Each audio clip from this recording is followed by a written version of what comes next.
Skullcandy Crushers 2 or Sonic Lamb headphones? Which one's better? Let's compare. I've spoken about these Sonic Lamb headphones before. They are the ones with subwoofers and they're really nice. I have made a detailed video if you wanna take a look, but this time we have the bass rumbling champ, the Crusher series. This one is the Crusher 2 ANC. It's the 4th edition of the wireless Crusher series. There was the original back in 2016. I've tried that. It wasn't very good. Like, the build quality was cheap, the ear cups did not swivel, it was uncomfortable. Then there was the Crusher ANC and there was the Evo that improved things a lot. I didn't try it, but this is the 4th one, the Crusher 2 ANC. It's kind of like the true successor to the original, and this one's a lot better. Comparing side by side to Sonic Lamb, the Crusher 2 is significantly comfortable. The cushions are higher quality and the clamping pressure is really nice. It doesn't clamp your head as tightly as the Sonic Lamb does, so it's comfortable to wear. I mean, this is Sonic Lamb's first product. It's the first generation being compared to 4th generation. And like I said, the first gen Crusher was pretty bad, so keep that in mind. But yes, the Crusher is more comfortable to wear. The build quality on the Crusher 2 is a little inconsistent. Like, these ear cups make these squeaking noise sometimes, but this adjustment mechanism, this is really nice.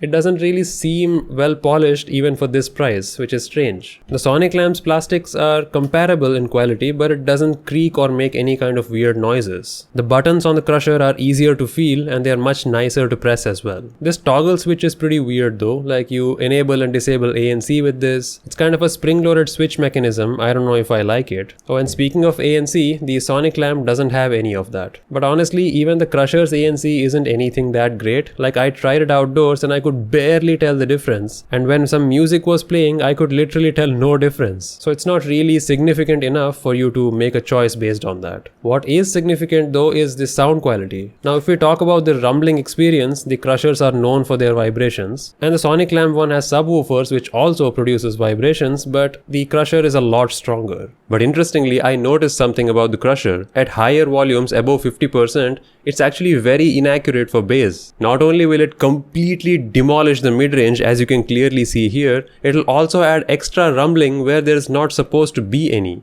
Like, the music track may have one bump for bass, it'll produce multiple vibrations which you could consider as harmonic distortion. That is not supposed to be there. Again, around 50% volume, it's not easy to tell, but when you increase the volume, the Sonic Lamb is a lot more accurate for bass, even though the Crusher is stronger. I don't think anyone should care about stronger vibrations if they are inaccurate. I mean, look, in a way, Crushers are kind of dumb. Like, they are fun, but they are dumb. They are not meant to be taken as a serious hi-fi headphone. They are for stupid, bassy entertainment. And that's cool. There's nothing wrong with having fun, but don't compare them to other headphones that are meant for different purposes. Yes, the Sonic Lamb vibrates, but it's not the same as the Crusher. It has other uses too. I get why so many of you asked for the Crusher comparison, because watching a short video doesn't give you a full context, but hopefully this video gives you that clarity. The Crusher isn't harmonically accurate at all, especially compared to Sonic Lamb. Quite amazing what a small startup can do against a multi-million-dollar giant, isn't it? That's why I like supporting them, because I genuinely want actual innovation to be popular, not some novelty mainstream brand. I noticed that the mid-range and top end is a little bit better on the Sonic Lamb. That's especially noticeable when you listen to, say, an orchestra or something with lots of instruments. Also, the Sonic Lamb has a wider soundstage, which the Crusher doesn't really have. With the Crusher, everything feels like it's happening around your ears, but the Sonic Lamb has slightly better stereo expansion. I like that. And things get really interesting when you turn off that rumbling feature on both of these, which means turning off the subwoofer in the Sonic Lamb and dialing the bass slider down on the Crusher. By the way, I don't like this dial on this new Crusher. I like the slider on the older one. This dial is an infinite spinning wheel. It keeps spinning, so it's hard to tell when you hit the max level. You have to listen for a beep.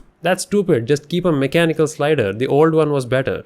Why do you change something that's not broken? Oh well. Maybe it takes too much space inside or something. I don't know. But yeah, when you turn off the bass altogether, the Crusher becomes a fairly standard headphone, even at this price. Like, even without the rumbling, it's a pretty bass-heavy headphone with that V-shaped equalizer. Meaning to say, it's good, but nothing special. Whereas the Sonic Lamb becomes almost a flat-sounding headphone. So you can use this for, audio monitoring. Seriously, when the subwoofer is turned off, the Sonic Clamp is very flat, no saturation in any range. That's not something the Crusher can do. It's only meant for rumbling bass, and that's it. That's the only trick it has. Whereas Sonic Clamp has more features in it, making it a better all-round headphone even without the subwoofer. So overall, if you're a bass lover who doesn't really care about a wide soundstage, you just want a rumbling feeling, then yeah, the Crusher is great. It's comfortable, has a decent amount of ANC, and as long as you don't turn off that bass rumbling feature, you'll have a good experience with this. This is fun. But if you want an all-round headphone that can do more than just bass, then the Sonic Clamp is a better choice. Yes, it's not that comfortable and it needs some improvement, but like I said, it's a first gen product. So Sonic Clamp team, if you can improve your cushions and your clamping force a little bit, it'll be a great headphone. I'm waiting for the Sonic Clamp ANC version. Also, I like that the Crusher can just fold into a smaller form factor, not something the Sonic Clamp can do. So you just have to carry it around your neck, I guess. But yeah, overall that was the comparison. Just keep in mind, 4th gen product is still being beaten by a 1st gen product in sound quality. That's why I believe this small company deserves your attention. They're competing with the big boys and winning in some areas. Let me know if I should do any further testing on these headphones.